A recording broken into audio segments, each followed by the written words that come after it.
Hello class, here's another session with American English File, Book 3, Second Edition. Well, this is part 4B, Modern Manners. Alright, part 1, let's get started. Vocabulary and speaking. Phone language. Yeah, phone. It can be your cell phone or just a phone in your house. Everyone, I need you to listen, take your time, listen, and match the phone sentences with the sounds. All right, so match the phone sentences with the sounds that you hear. Let's go. 2.41 1.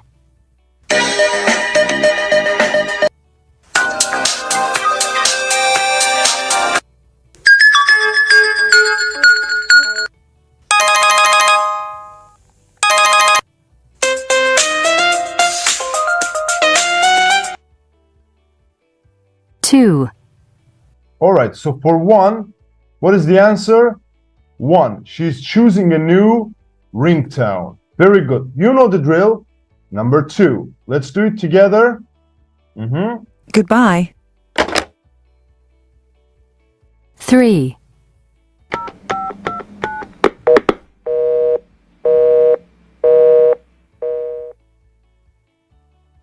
4. Please leave a message after the tone.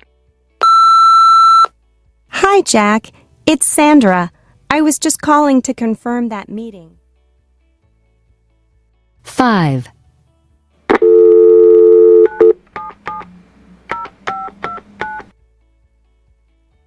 6.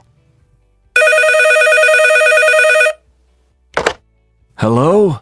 Oh, hi. It's James. I called half an hour ago, but Anne wasn't there. Is she there now? 7.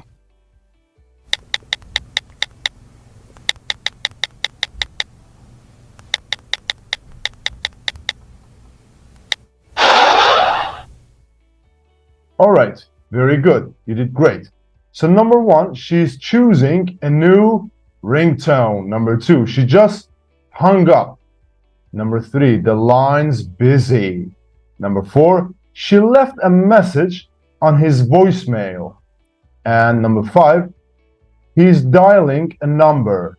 Number 6, he's calling back. Number 7, she's texting or messaging a friend. All right, very good. You did great. Now, everybody, part B. Can you explain what these are?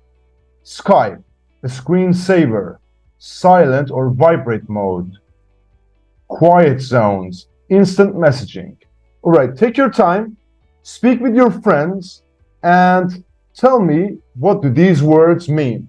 You can also use Google to help you. It's time for me to wait. A few moments later. All right, these are the answers. Look, a Skype, a telephone system that works by direct communication between users' computers on the internet. It's old technology somehow now. There are new technologies. A screensaver, a computer program that replaces a screen display on a computer with another moving display after a particular length of time to stop the screen from being damaged. Silent or vibrate mode, the mode on a cell phone that makes it move from side to side very quickly and with small movements. Quiet zones, what does it mean? Quiet zones are places where you aren't allowed to use a cell phone, for example, in certain sections of a train. And instant messaging, a system on the internet that allows people to exchange written messages with each other very quickly. Well done. That was a great start. Let's see what you got. Great. Now it's time for the main deal. Everyone, use the questionnaire to interview another student, your partner or your friend or your girlfriend who's learning the English with you, if you know what I mean. Ask for more information. All right? Let's read the questionnaire together. You and your phone. What brand is your phone? How long have you had it? Would you like to get a new one? Why or why not? What ringtone do you have? What do you use your phone for apart from talking? Where and when do you usually turn off your cell phone? Have you ever lost your phone or sent a message to the wrong person or forgotten to turn your phone off with embarrassing consequences? All right, you know the drill. Interview your partner, compare your answers, exchange your ideas. Let's see what you got. All right, that was a very good discussion. Fantastic. Now, everybody, I need you to read the extract from Debrett's Guide to Cell Phone Etiquette. Then talk to a partner about questions 1 to 4. These questions. Do you agree with what Debrett's says? Do you ever do any of these things? Are they a problem where you live? And are there any other things people do with their phones that annoy you? All right, I need you to read this and speak with your friends. Time for me to wait. A few minutes later. All right, you're back. Let's read it together. Debrett's, a well-known publisher, has been producing guides on how people should behave since the 1900s, including Debrett's Etiquette and Modern Manners and the English Gentleman. Nowadays, it still offers advice on what and what not to do in social situations. Debrett's Guide to Cell Phone Etiquette. Number 1. Think what your ringtone says about you. If you're sometimes embarrassed by your ringtone, it's almost certainly the wrong one and you should change it. Ain't that right? Number 2. When in doubt, use silent or vibrate mode. It may surprise your companions when you suddenly answer an invisible silent phone, but at least they won't have to listen to your ringtone. Number 3. Take notice of who is around you. Make sure your conversation is not disturbing other people. Intimate conversations, those that you have with your girlfriend, are never appropriate in front of others. Number 4, respect quiet zones. You must not use your phone in quiet zones, on trains or in hotels. That is the reason why they exist. Number 5, never shout. Your phone is not a megaphone. You don't have to shout. And you don't shout because you think reception is poor. It won't make any difference. Number 6, people with you deserve more attention than those at the end of a phone. Wherever possible, turn off your phone in social situations and at meal times, or put it on vibrate. If you have to keep your phone on because you are expecting an important call, apologize in advance. Number 7, don't continue on with the phone conversations when you are in the middle of something else. This is especially true if you are in banks, stores, etc. It is insulting not to give the people who are serving you your full attention. Number 8, think about where you are calling from. Don't make or receive calls in inappropriate places. Put your phone on vibrate in meetings, movies, etc. If you must take a call in the car, use a hands-free set, adapted from Debrett's Modern Manners. All right, you need to take your time and discuss the questions, which I trust you already did, but we're not done. I have another thing for you. Read the text again. Match the highlighted phrases with their meanings. 2 of the phrases match the same meaning. All right, so these are the highlighted words, and these are the meanings from A to D. Take your time and do it. I'll be waiting. 6.5 hours later. Okay, now let's check it together. A. you should change it. You don't need to do this. It isn't necessary. Okay? B, you must not use your phone. Don't do this. It isn't allowed or permitted. All right? C, you don't have to shout. It's necessary or required to do this. D, you have to keep your phone on. You must take a call. It is a good idea to do this. Well done. You did great. All right, everyone. 4B, have to, must, should. Just listen. 2.42. 1, You have to wear a seatbelt in the car. Do you have to work on Saturdays? I had to wear a uniform at my elementary school. I'll have to get up early tomorrow. My interview is at 9 o'clock. 2, You must be on time tomorrow because there's a test. You must remember to call Emily. It's her birthday. 3, I love the Louvre. You have to go when you're in Paris. You must see this movie. It's amazing. All right, very good. So have to and must. Have to and must are usually used to talk about obligation or something that is necessary to do. You have to do it. You must do it. Have to is a normal verb and it exists in all tenses and forms. For example, also as a gerund or infinitive. Must is a modal verb. It only exists in the present, but it can be used with a future meaning. You can also use have to or must for strong recommendations. Now here's the deal.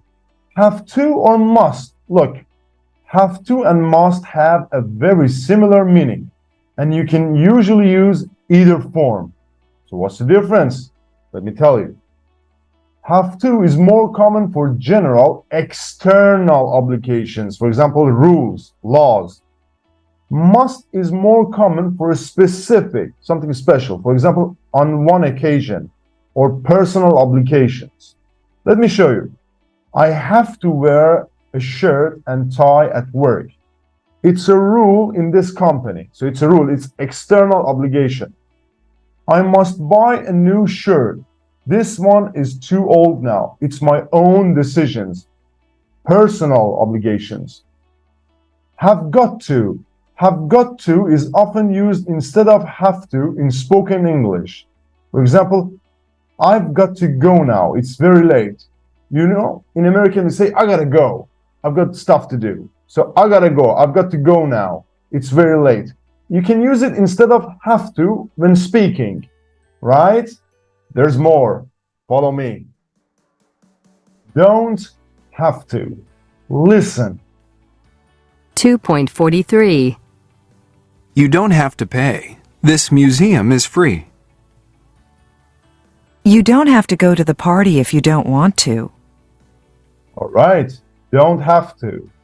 Must not. Listen to this one. 2.44. You must not park here. All right. Time for me to explain. Look, we use don't have to when there is no obligation to do something, and must not when something is prohibited. Don't have to and must not are completely different, everybody. Look, you don't have to drive. We can take a train. You can drive if you want to, but it's not necessary or obligatory. You must not drive along this street. It's prohibited, against the law. All right?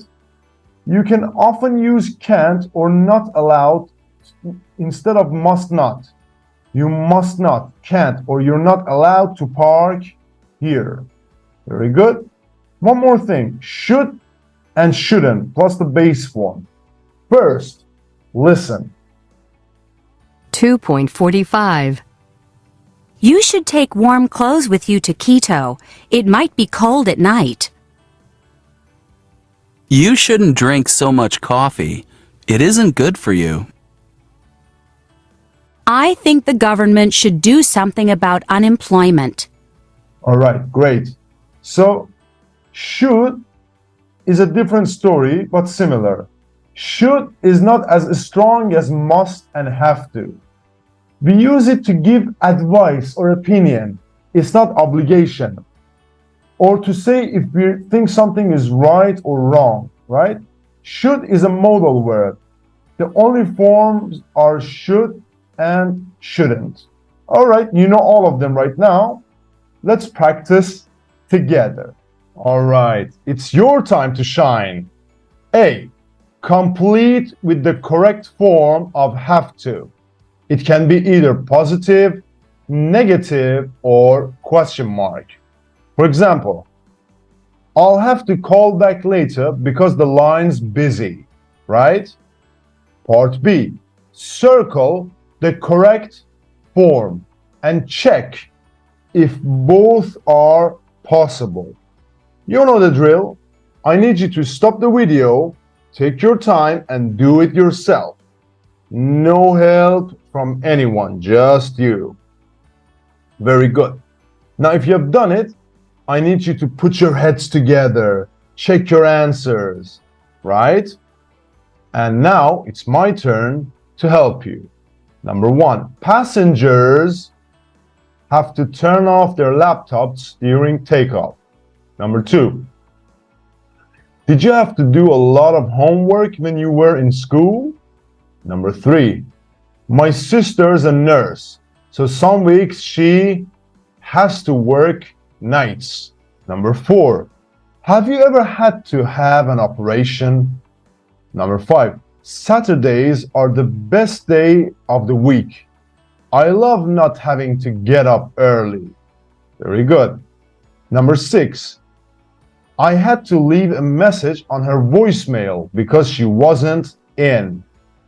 Number 7, in the future, people won't have to go to school.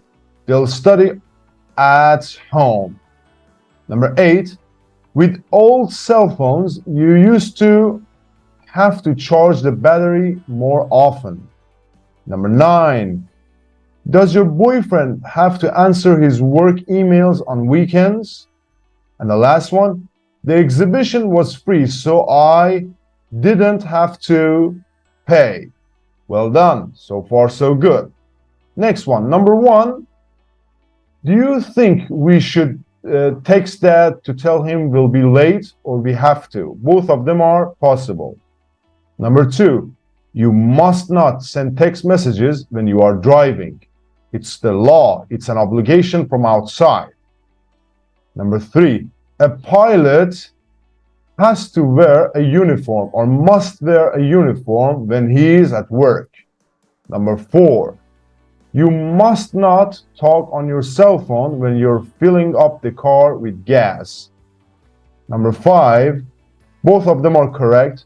I have to speak, or I should speak to my phone company. My last bill was wrong. And the last one, we don't have to hurry. We have plenty of time. Well done. You did great. Impressive work. Part 3, you made it so far. Well done. Pronunciation and speaking. Silent consonants, linking. Each of the words in the list has a silent consonant or consonants. With a partner, cross out the silent letters. For example, should. The L is silent. Yeah? Very good. Let's do it. I need you to listen and check. Let's do it. 2.46. Should. Talk. Wrong. Listen. Half. Dishonest. Knowledge. Design. Whole. Rhythm. Doubt. Foreign. Calm. Island. Right? Very good.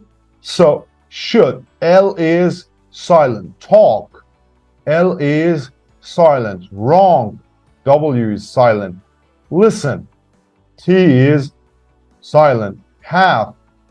L is silent. Dishonest. H is silent. Knowledge.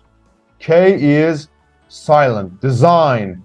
G is silent. Whole. W is silent. Rhythm. H is silent. Doubt. B is silent. Foreign. G is silent. Calm. L is silent. And island. S is silent. Very good. Now, everybody, I need you to listen and repeat the sentences. Try to copy the rhythm and to link the marked words. Linking. For example, turn off, right? Let's do it. 2.47. 1, You must turn off your phone on a plane. 2, You should only call him in an emergency. 3, We have to leave at 11. 4, You must not open other people's emails. 5, You shouldn't talk loudly on a cell phone. All right, everyone. Great. You can listen multiple times, as many times as you need, and practice. I'm proud of you. Okay, one more exercise for you. Manners, etiquette. Read the definition of manners. Okay, let's read it together. Manners. A way of behaving that is considered acceptable in your country or culture. Then make sentences using should or shouldn't for something that you think is a question of manners, and with must or must not or have to for something that is a law or rule. Okay, you have these sentences, so read the sentences and use should, shouldn't, must not, or have to. It's time for me to wait. 12 seconds later. All right, check your answers with your friends. All right, your sentences may vary depending on the country. Now, these are my sentences, which are possible for the US, United States. But if you're in Turkey, if you're in Costa Rica, if you're in Pakistan, the answers may vary. For example, you shouldn't talk loudly on a cell phone in public. Good manners. You must not send text messages when you are driving. It's the law. You shouldn't reply to a message on your phone. Manners. You shouldn't play noisy games on a phone in public. Manners or rule depending on the public place. You must not use your phone at gas station. Law. You shouldn't video people without their permission. Manners. You should set your phone to silent mode on a train. Manners or rule depending on the train. You shouldn't send or receive texts in the movies. Rule or manners. And the last one, you have to or must turn off your phone on a plane. It's the law. So as you can see, it varies based on your country or culture. You did great. It's my favorite part, reading. Imagine that you have been invited to visit your partner's family, your girlfriend or your boyfriend's family. Think of 3 things that you feel would be bad manners to do. Yeah? Think and write them down right now. And these are my possible answers.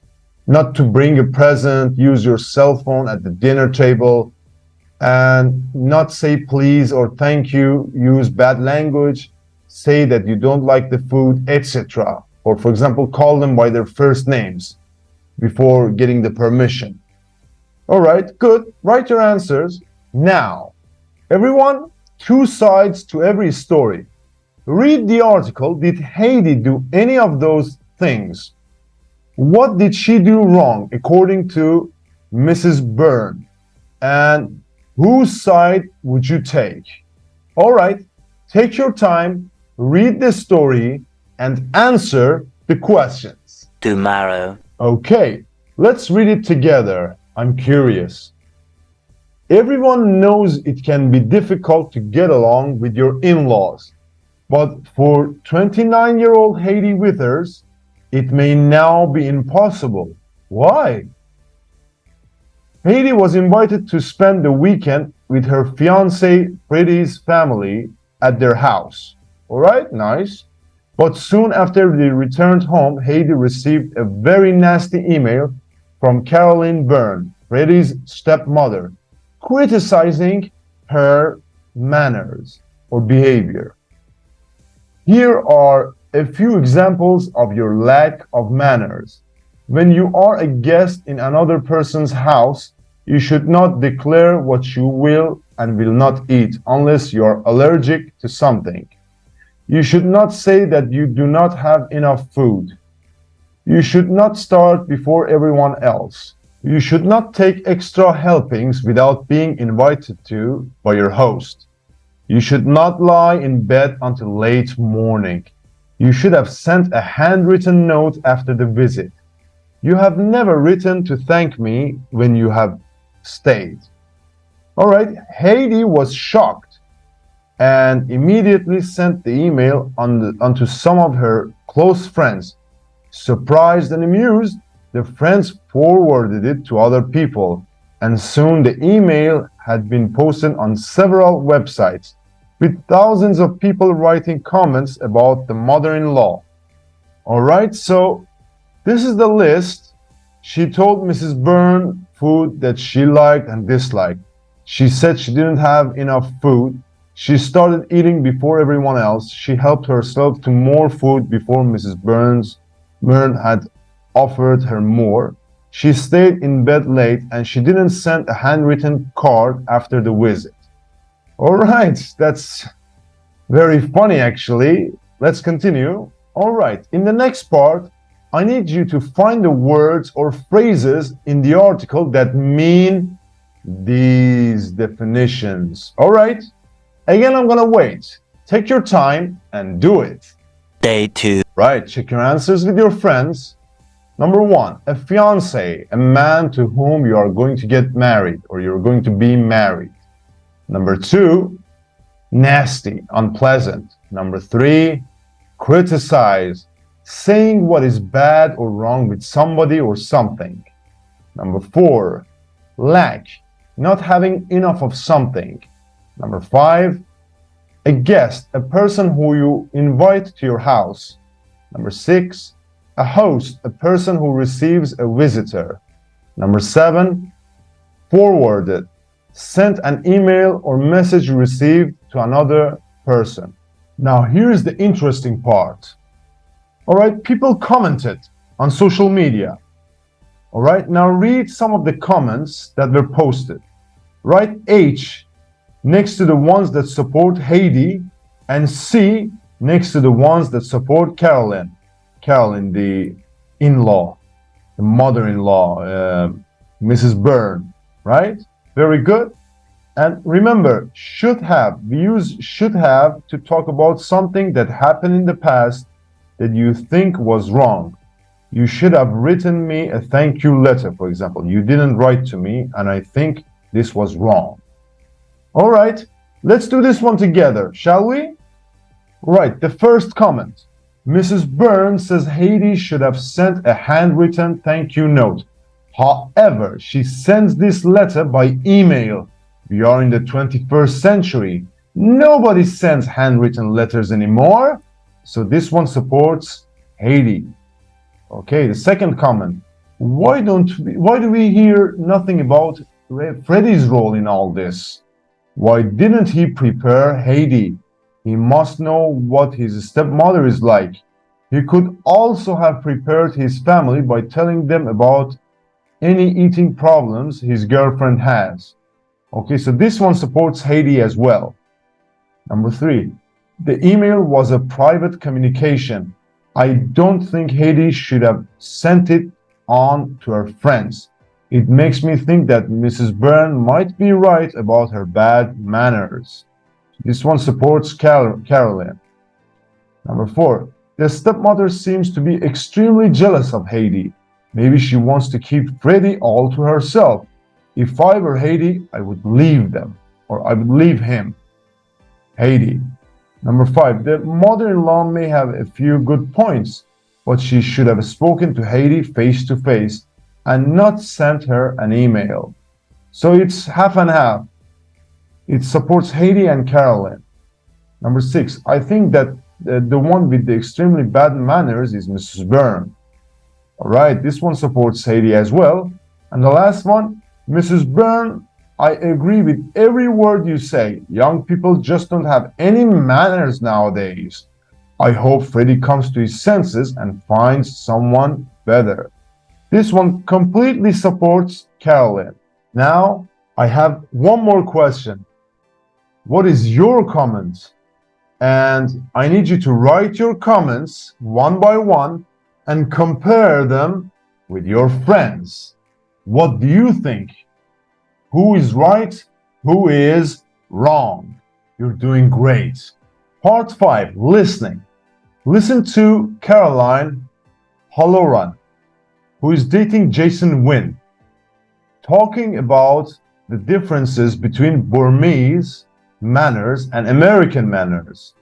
What was their problem when they first met? How have they managed to solve their differences about manners? All right, listen and answer the questions. 2.48. I always thought that good manners were good manners wherever you were in the world. But that was until I met my boyfriend Jason, who is from Burma, also known as Myanmar. We met in upstate New York when we were both students in college. When we first got to know each other, we were always surrounded by a group of friends. I liked Jason because he was funny and kind, and I could tell he liked me, but we never spent any time alone. The first time I suggested that we hang out without our friends, he said no without an explanation, which I thought was kind of rude. My feelings were hurt, so I didn't talk to him as much. The next time I saw Jason in our big group, he was just as friendly and happy as usual. I was confused. Finally, I asked him why he wouldn't hang out with me. He apologized, and then he told me that in Burma, it's custom to date in a group situation. Since he had only been in the US for a few years, he was still having trouble navigating the two cultures he lived in, the more reserved Burmese culture and the more open American culture. A few months later, after we started dating, I asked him why he never responded to my cute romantic Facebook posts with more than cool or thanks. It seemed weird to me that his responses weren't romantic. And honestly, I was a little jealous of the sweet posts my American friends' boyfriends left on their Facebook pages. But Jason told me in Burma, it's considered bragging to express your feelings in public, especially on a social networking site. He didn't want his family and friends to think he was bragging about his American girlfriend. From an American point of view, I thought he was being a bit cold. However, from a Burmese point of view, he was actually being respectful. As confused as I was about what's considered good and bad manners in Jason's culture, he felt the same way about American culture. He thought it was bad manners to refer to have a best friend, and he would argue with me whenever I called my friend Rachel my best friend. Jason said there is no such thing as a best friend in Burmese culture. There are only close friends. It would be inconsiderate to name one person as a best friend because your other friends would feel offended. Anyway, we've been together for 2 years, and we still have disagreements. But we've learned that as long as we're a couple, we'll never completely agree about whether our manners are good or bad, and that most importantly, it's okay to agree to disagree. All right, you can listen multiple times and take notes. Check your answers with your friends. All right, so this is the answer. They have a different idea of what manners are because they are from two different cultures, right? Carolyn thought it was rude that Jason wouldn't spend time with her alone, and she doesn't understand why Jason won't write romantic messages on her Facebook page. He thinks you shouldn't have one best friend because it makes your other friends feel bad. And they have agreed to disagree about manners. Very good. A very good summary of the problems. Now, listen again and mark the sentences true or false. Okay, you know the drill. 2.48. I always thought that good manners were good manners wherever you were in the world. But that was until I met my boyfriend Jason, who is from Burma, also known as Myanmar. We met in upstate New York when we were both students in college. When we first got to know each other, we were always surrounded by a group of friends.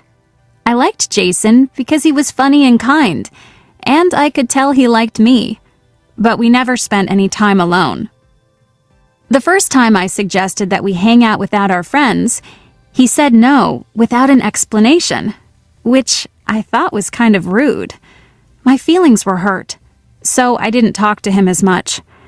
The next time I saw Jason in our big group, he was just as friendly and happy as usual. I was confused. Finally, I asked him why he wouldn't hang out with me. He apologized, and then he told me that in Burma, it's custom to date in a group situation. Since he had only been in the US for a few years, he was still having trouble navigating the two cultures he lived in, the more reserved Burmese culture and the more open American culture. A few months later, after we started dating, I asked him why he never responded to my cute romantic Facebook posts with more than cool or thanks. It seemed weird to me that his responses weren't romantic. And honestly, I was a little jealous of the sweet posts my American friends' boyfriends left on their Facebook pages. But Jason told me in Burma, it's considered bragging to express your feelings in public, especially on a social networking site. He didn't want his family and friends to think he was bragging about his American girlfriend. From an American point of view, I thought he was being a bit cold. However, from a Burmese point of view, he was actually being respectful. As confused as I was about what's considered good and bad manners in Jason's culture, he felt the same way about American culture. He thought it was bad manners to refer to have a best friend, and he would argue with me whenever I called my friend Rachel my best friend. Jason said there is no such thing as a best friend in Burmese culture. There are only close friends. It would be inconsiderate to name one person as a best friend because your other friends would feel offended.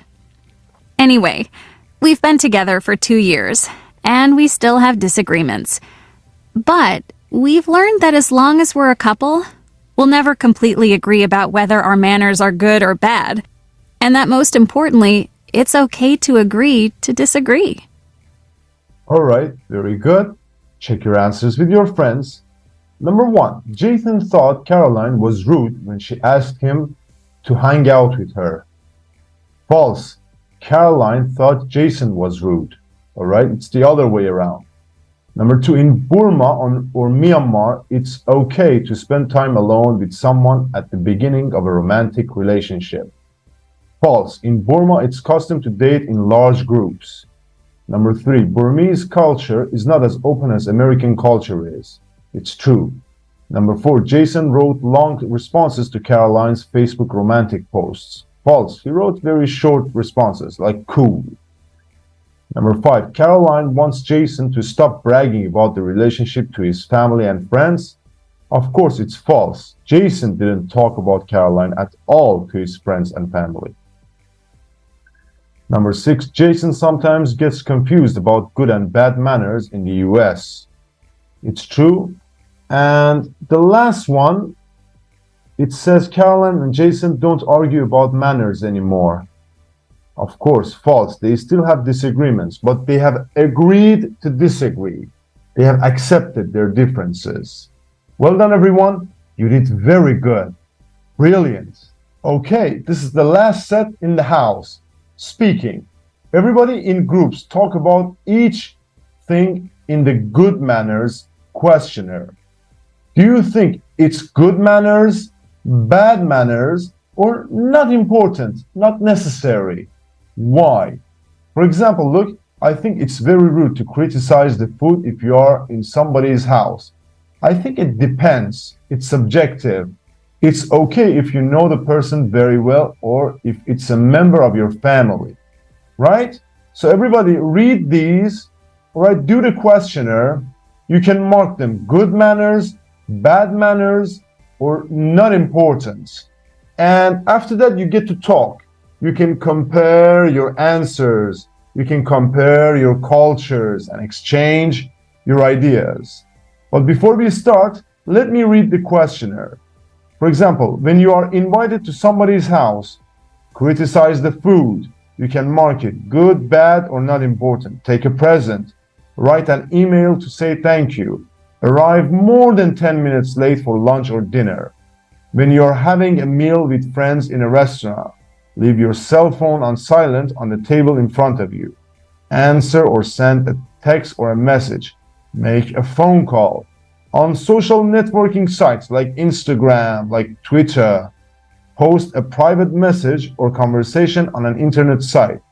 Post an embarrassing photo or a video clip of a friend without asking his or her permission.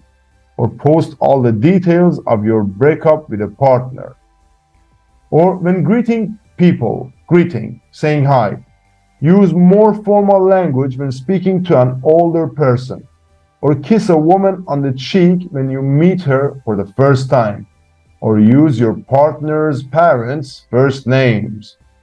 And the last one, men and women, a man's role. Pay for the meal on a first date. Wait for a woman to go through the door first. Or accompany a woman home. All right, very good. Now you know the questionnaire. As I told you, answer it, then compare your answers with your friends.